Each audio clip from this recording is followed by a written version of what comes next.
Bonjour ou bonsoir à toutes et tous. Bah oui, je ne suis pas très mimétique, hein. Alors, je vous propose une nouvelle leçon, une première leçon dans un nouveau module de spécialisation de la formation ornitho. Le mimétisme, c'est un sujet qui est relativement simple, mais vous allez voir que je vais vous apprendre des choses passionnantes, à mon avis, auxquelles vous n'aviez jamais pensé. Si je me base sur un dictionnaire comme le Robert, je lis propriétés que possèdent certaines espèces animales pour assurer leur protection, de se rendre semblables par l'apparence au milieu environnement où il y a une autre espèce. Alors, j'utilise effectivement cette définition comme ça, mais elle est discutable. Certains estiment que le mimétisme, ce n'est que se rendre semblable à une autre espèce, alors que se fondre dans son environnement, c'est plutôt du camouflage, selon Wikipédia par exemple. Cette page est très intéressante par ailleurs. Vous savez sans doute que je suis très critique des publications ornithologiques, je trouve souvent des erreurs et ça me dérange, mais de façon générale, Wikipédia est assez bon sur les oiseaux. Il y a beaucoup de choses à dire dans d'autres sujets, ce n'est pas la question ici, mais pour les oiseaux, c'est une page plutôt fiable. Concernant le mimétisme, ils expliquent une définition dans laquelle ils n'incluent pas le camouflage, ce qui leur permet de définir notamment le mimétisme selon 3 caractères, à savoir le modèle, on va dire l'être imité. C'est pour ça que lorsqu'il y a imitation de la couleur du milieu, que ce soit de la biocénose ou du biotope, eh bien ce n'est plus pour Wikipédia du mimétisme, puisqu'il n'y a plus de modèle. C'est juste une forme d'homochromie. Il y a le mime, c'est-à-dire celui qui imite, évidemment, et alors il y a le dupé, souvent en prédateur, mais pas seulement. Par exemple, chez les coucous, c'est l'espèce parasitée. Et le dupé, lui, c'est celui qui va se tromper grâce au mimétisme, ou à cause du mimétisme, selon le point de vue. Les différents types de mimétisme sont très bien expliqués sur Wikipédia. On peut imiter d'autres animaux, par exemple pour paraître dangereux, et donc faire fuir les prédateurs au lieu de les attirer. Sur Wikipédia, on voit des exemples avec des serpents, mais on peut parler de la bondrée apivore, qui est un rapace léger et insectivore tout à fait inoffensif, mais qui se fait passer pour un aigle. On peut parler d'un mimétisme où des espèces toxiques se ressemblent, et là donc en fait il n'y a pas de tricherie, c'est l'idée que si toutes les espèces toxiques se ressemblent, eh bien les prédateurs potentiels, ils sont bien au courant qu'il ne faut pas les manger.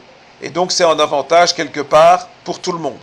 On peut également parler du mimétisme de comportement. Je ne vais pas rentrer ici dans les détails, vous pourrez aller lire la page de Wikipédia qui, comme je l'ai dit, est très intéressante. Donc Wikipédia parle du camouflage qui est, selon les dictionnaires, et selon moi, une forme de mimétisme également. Ici, la limite du mode vocabulaire n'est pas si importante. Je vous fais remarquer que très souvent, c'est difficile de se mettre d'accord sur les limites, puisque est-ce qu'un papillon qui imite une feuille fait du mimétisme, la feuille n'étant pas en être vivant, mais il y a quand même quelque chose qui est parfaitement imité. Mais c'est une partie d'être vivant. Et finalement, s'il imite la couleur de toutes les feuilles, pourquoi est-ce que ce ne serait plus du mimétisme? C'est toujours très difficile de mettre des limites à des catégories, et donc c'est pour ça que c'est discutable et qu'il y a plusieurs interprétations possibles. Mais si cette page Wikipédia est si bien faite, pourquoi est-ce que je me fatigue à faire un cours sur le mimétisme? Eh bien, vous allez voir qu'il y a une question qui reste très très intéressante, et j'espère que vous la trouverez aussi passionnante que moi. Il y a déjà eu beaucoup de vidéos qui parlent de la notion d'évolution sur ma chaîne.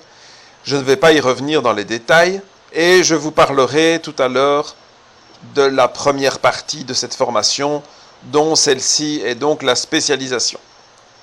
Toutefois, pour comprendre le mimétisme, il y a quand même quelques bases dont il faut se souvenir. Si vraiment vous n'avez aucune notion d'évolution, je vous invite d'aller voir cette vidéo-ci. Ce sont vraiment les bases nécessaires pour comprendre comment est-ce qu'un plumage mimétique peut se mettre en place. De façon vraiment très très simplifiée, je vous rappelle un truc très simple que tout le monde peut comprendre et que personne ne peut nier. Si vous avez dans une forêt qui est composée d'arbres avec des feuilles vertes, si vous avez dans la même espèce des individus qui sont verts et des individus qui sont rouges, le prédateur va voir d'abord les individus qui sont rouges, donc les individus qui sont verts vont produire plus de jeunes. puisqu'ils ont moins de mortalité. Et donc, en proportion, les verts vont augmenter par rapport au rouge. Et au final, il n'y aura plus de rouge. Ça, c'est le concept même de l'évolution. Et donc se pose la grande question. Pourquoi est-ce que chez certaines espèces, il reste des oiseaux qui effectivement sont rouges? Ils auraient dû être, comme dans le cas de la majorité en fait, être contre-sélectionnés. C'est-à-dire que c'est un caractère qui est dangereux, qui augmente la mortalité, et donc qui n'est pas positif pour l'espèce. Manifestement, c'est positif puisqu'ils sont encore là. Et c'est à cette question-là que je vais répondre. Pourquoi est-ce qu'il existe une majorité d'espèces qui, par mimétisme ou par camouflage, si vous préférez, sont très discrets dans leur milieu, mais d'autres qui sont très colorés et se montrent? Il faut bien qu'il y ait une raison. Eh bien, c'est ça que je vais vous expliquer aujourd'hui. L'idée de cette vidéo m'est venue en tournant cette vidéo sur les élections législatives où je montrais une colonie d'aigrettes pour parler de la conservation de la nature, qui est évidemment une partie de l'écologie. Et l'écologie est évidemment très importante au niveau de la politique également.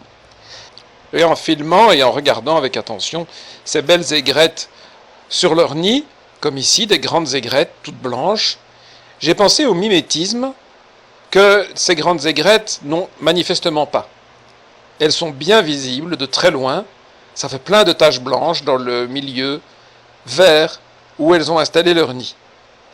Alors, pourquoi est-ce que ces oiseaux n'ont pas besoin de mimétisme?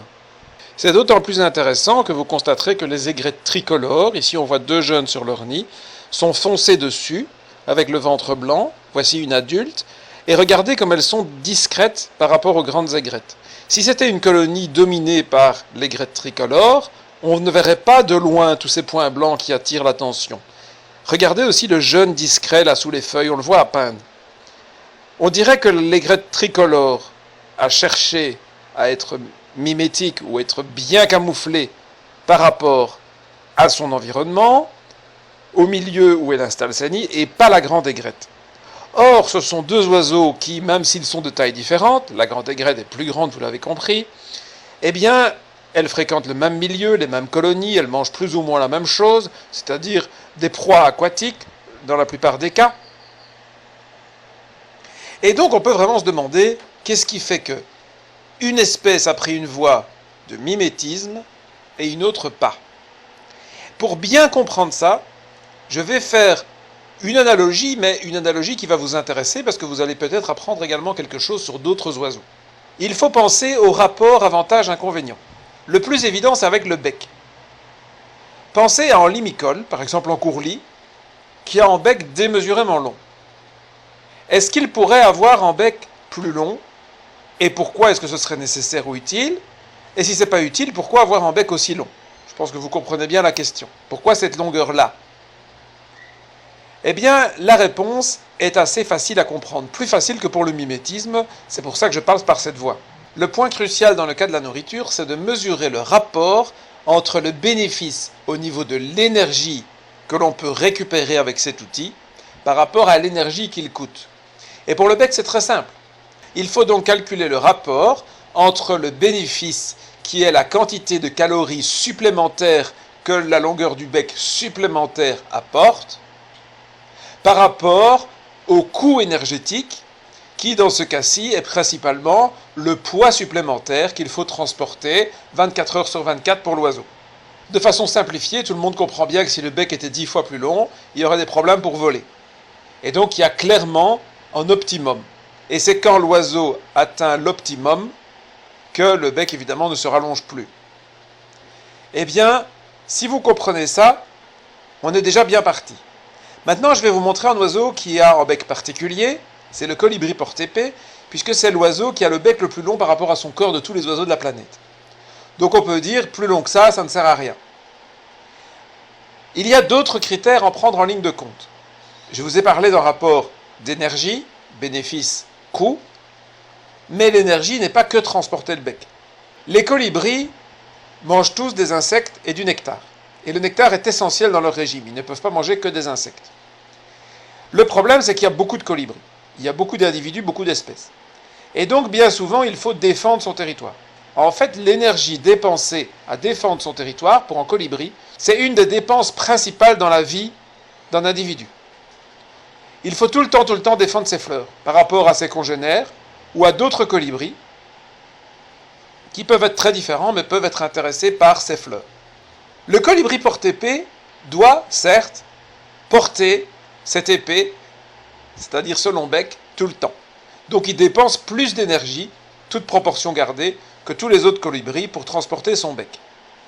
Mais, ah ben oui, non seulement il peut atteindre des fleurs aux corolles plus profondes que les autres, donc il y a un gain énergétique évident, que tout le monde probablement avait compris au premier coup d'œil, mais il y a autre chose. Comme il peut se nourrir dans des fleurs qui sont inaccessibles aux autres colibris, il doit dépenser beaucoup moins d'énergie à défendre ses fleurs. Les seuls concurrents potentiels, c'est la même espèce. Mais les dizaines, en fait les centaines d'autres espèces de colibris, enfin il y en a rarement 100 au même endroit, c'est pour ça que j'ai dit plutôt les dizaines d'autres espèces de colibris qui potentiellement sont intéressés par la même nourriture, ne vont pas lui disputer ses fleurs puisqu'ils sont incapables d'aller assez profondément pour en profiter. Donc il y a un double gain énergétique. Il y a accès à plus de nourriture que les autres, je dis plus puisque tout ce qui est accessible aux autres lui est accessible aussi. Mais en plus, il doit passer beaucoup moins de temps à défendre son territoire. Et du temps à défendre son territoire, c'est-à-dire voler, poursuivre les concurrents, c'est-à-dire dépenser de l'énergie. Vous voyez, le gain est double. C'est donc pas étonnant que ce soit l'oiseau qui ait le bec le plus long de tous les oiseaux, en proportion, mais on comprend qu'il y a quand même une limite. Si son bec était 2 fois plus long, il pourrait plus se gratter du tout, déjà comme ça ne doit pas être évident, mais il pourrait à peine voler, tellement ce serait lourd. Et puis il y aurait des accidents, à voler dans les branchages, etc., avec un bec aussi long. Donc il y a un rapport entre les avantages et les inconvénients. Maintenant, on va voir quels sont les inconvénients d'être mimétique par rapport à son milieu, bien camouflé, ou les avantages d'être coloré. Il faut qu'il y ait des avantages d'être coloré, sinon les oiseaux ne le seraient pas. Quand vous voyez des oiseaux comme ceux qui défilent sur l'écran, eh bien, vous vous dites que être voyant est un avantage. Il faut bien qu'il y ait une raison qui pousse tous ces oiseaux à être aussi voyants, colorés, spectaculaires. Ils ne le font manifestement pas pour le plaisir des yeux des ornithologues, ils le font évidemment pour le plaisir des yeux des congénères, et spécialement des femelles. Ce sont des mâles, et il y a concurrence chez les mâles pour séduire les femelles. Et c'est là que ça devient intéressant, parce qu'il faut être capable de non seulement mesurer la balance entre les avantages et les inconvénients au niveau individuel, mais au niveau de l'espèce, et vous allez voir, même au-delà de l'espèce. Et c'est pour ça que ça devient extrêmement complexe. Tout d'abord, au niveau individuel. Qu'il y ait des individus qui se fassent tuer, pour l'espèce, c'est pas très intéressant. Mais ça n'a pas d'importance si ça ne diminue pas la reproductivité. Autrement dit, quand vous avez des oiseaux, comme par exemple cette veuve dominica, qui comme toutes les veuves, c'est un oiseau polygame. Un mâle peut féconder chaque année des dizaines de femelles. Qu'il y ait beaucoup de mâles qui meurent n'a absolument aucune importance pour l'espèce, puisque il y a toujours assez de mâles pour féconder toutes les femelles. Donc, les femelles pondent des œufs dans lesquels il y a autant de mâles que de femelles. Mais il y a beaucoup de mâles qui vont mourir beaucoup plus que des femelles. Mais ça n'a pas d'importance. Ça n'a aucune importance. Ce qui compte, c'est qu'il y ait assez de mâles pour féconder toutes les femelles. Si vous voulez, il ne faut pas voir l'intérêt de l'individu, mais l'intérêt global, pour comprendre comment les choses sont sélectionnées. C'est un petit peu comme l'histoire des spermatozoïdes. Les hommes en produisent énormément, et quand il y a fécondation, c'est un spermatozoïde qui est arrivé à destination. Les autres sont gaspillés. Mais dans le cas des oiseaux, dans le cas des fourmis, dans le cas de n'importe quel animal en fait, c'est pas gaspillé pour tout le monde, c'est de la nourriture pour l'écosystème. Sans ça, les prédateurs n'existeraient même pas. Donc, il y a un intérêt global pour l'écosystème et pour l'espèce d'avoir des mâles voyants avec un énorme taux de mortalité, tant que ce système ne diminue pas la reproductivité de l'espèce, mais c'est un avantage pour l'écosystème. Individuellement, pourquoi est-ce qu'il y a cette sélection? Eh bien, c'est parce que au niveau individuel, il vaut mieux prendre le risque de se faire manger que de ne jamais trouver de femelle.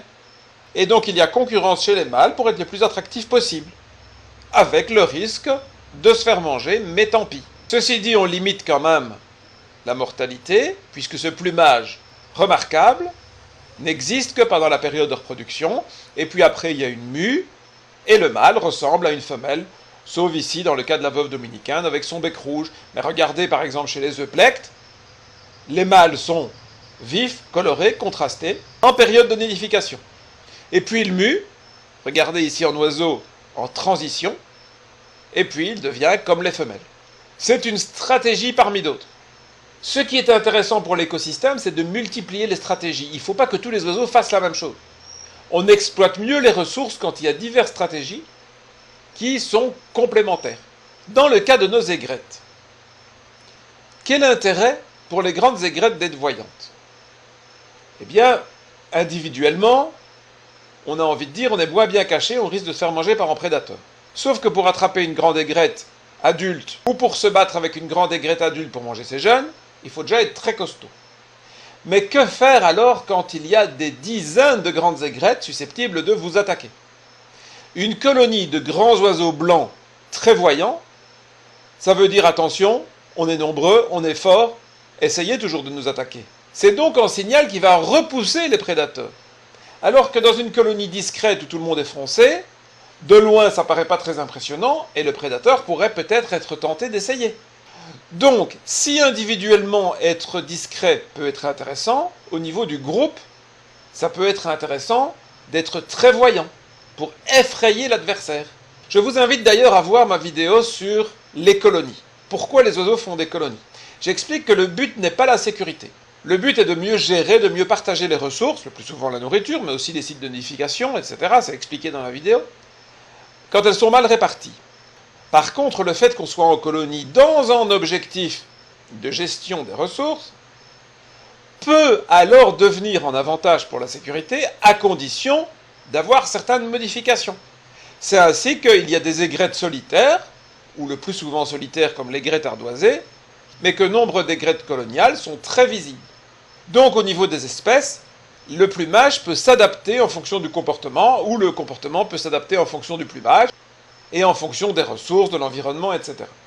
Vous voyez, c'est un jeu d'interaction très complexe, en sujet d'études infinies, et on est loin d'avoir tout compris. Il faut ajouter que l'évolution n'est pas terminée. Le vivant est dans une évolution perpétuelle, et la situation actuelle n'est pas arrêtée. Regardez par exemple l'aigrette dimorphe. Pourquoi dimorphe? Eh bien parce qu'il y a deux formes. Voici un bel individu foncé, on voit que la gorge est blanche, mais que le reste du plumage est gris ardoise. Donc on peut parler d'aigrette foncée, un oiseau de l'océan Indien. Et regardez, il existe des versions blanches, d'où le nom dimorphe. C'est une espèce d'aigrette garzette, c'est-à-dire que, hormis cette différence de couleur, elle est tellement proche de l'aigrette garzette que certains disent que c'est la même espèce. Ce n'est pas ce que nous pensons ici. C'est une espèce coloniale. Elle est très sociable. Elle est majoritairement foncée. Donc dans ce cas-là, qu'en est-il du mimétisme? Eh bien, on peut se poser la question, qu'est-ce qu'elle deviendra dans le futur? Est-ce qu'elle a toujours été coloniale? Est-ce qu'elle est devenue coloniale? Est-ce qu'elle a toujours été foncée? Toujours claire? Est-ce que l'évolution va dans un sens ou dans un autre? Eh bien ça, on ne le saura qu'en l'observant pendant des centaines, voire des milliers d'années. Vous allez dire que dans l'état dans lequel on met la planète et l'humanité, on n'aura peut-être jamais l'occasion de le savoir. C'est une autre histoire. Et l'aigrette dimorphe est loin d'être un cas isolé. Certes, elle s'appelle dimorphe, mais l'aigrette roussâtre, qui est roussâtre, et qui vit, elle, du côté américain, en particulier en Amérique centrale, eh bien, c'est la même chose. Il y a une majorité d'individus foncés, mais aussi quelques individus clairs. Alors notez que l'aigrette roussâtre a un mode de pêche très dynamique, c'est-à-dire qu'elle dépense beaucoup d'énergie à chasser, à pêcher, mais donc elle a plus de proies. C'est pareil qu'avec l'histoire du mimétisme, il y a toujours un bilan entre l'énergie dépensée et l'énergie récupérée. Je vous invite à aller étudier ça dans ma vidéo sur la danse, entre les guillemets, de l'aigrette roussate. C'est-à-dire c'est sa technique de pêche qui est particulière, qui est très énergivore, mais qui semble lui convenir puisqu'elle est toujours là, même si les densités de l'aigrette roussate sont inférieures à celles de l'aigrette neigeuse, de l'aigrette tricolore, etc. Donc peut-être que cette technique n'est pas extraordinaire. Je vous invite à aller voir ça dans la vidéo qui est incrustée dans la page de l'aigrette roussate. Mais regardez, c'est une espèce très mimétique en fait, avec son milieu, c'est une des plus discrètes. Ce qui ne la rend pas moins belle, évidemment c'est question de goût. Mais regardez, de temps en temps, il y a un individu blanc. On la reconnaît ici à son bec bicolore, par rapport à l'aigrette neigeuse par exemple. Mais la même question pour l'aigrette dimorphe. Est-ce que ces blancs sont des exceptions en voie de disparition, ou est-ce que c'est une nouvelle norme? Eh bien, à ce stade, nous n'en savons rien. La science a énormément de choses à découvrir sur le vivant, et c'est un aspect qui devrait nous encourager à étudier, à préserver, à nous émerveiller devant tant de beauté, tant de mystères qui existent autour de nous. Nous rêvons peut-être tous de savoir ce qui se passe loin dans l'univers, mais nous devrions aussi étudier ce qui se passe près de nous. Vous comprenez avec cet exemple que quand on commence avec un sujet aussi passionnant, on peut se poser des questions et c'est quasiment jamais fini. Je vous invite donc à nous rejoindre sur différents groupes, en particulier sur le groupe Experts Animalistes, qui est ma dernière création, où nous sommes encore peu nombreux. Vous voyez, on est un peu plus de 400 membres, mais c'est un groupe très dynamique et on peut voir des animaux de tout genre, de toute classe, et le sujet, comme le mimétisme, évidemment, revient régulièrement. Je vous montre deux exemples. Voilà des caméléons. Ici, le caméléon de Johnston. Vous savez que les caméléons peuvent changer individuellement leur couleur de peau en fonction de l'endroit où ils sont. Il n'y a pas de tels exemples chez les oiseaux. Donc je ne vais pas en parler en détail dans la vidéo, mais c'est évidemment un aspect absolument passionnant. Nous parlons aussi d'insectes.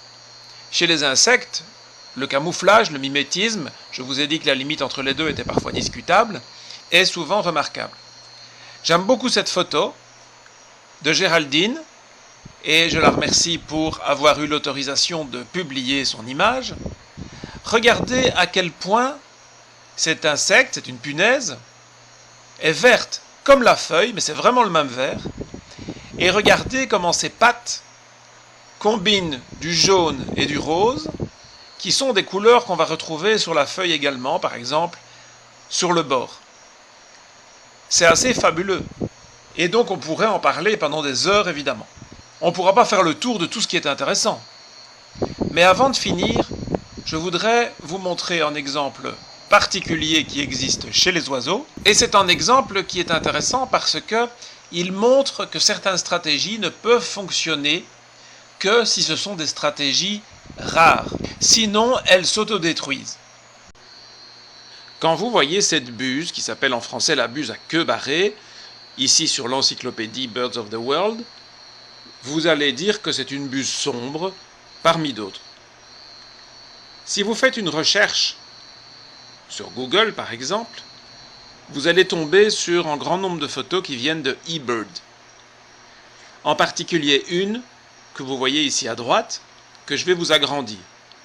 eBird, c'est la même université, Cornell, que Birds of the World. Regardez, ils ont plein de belles photos de la buse, donc il n'y a aucune difficulté pour l'admirer.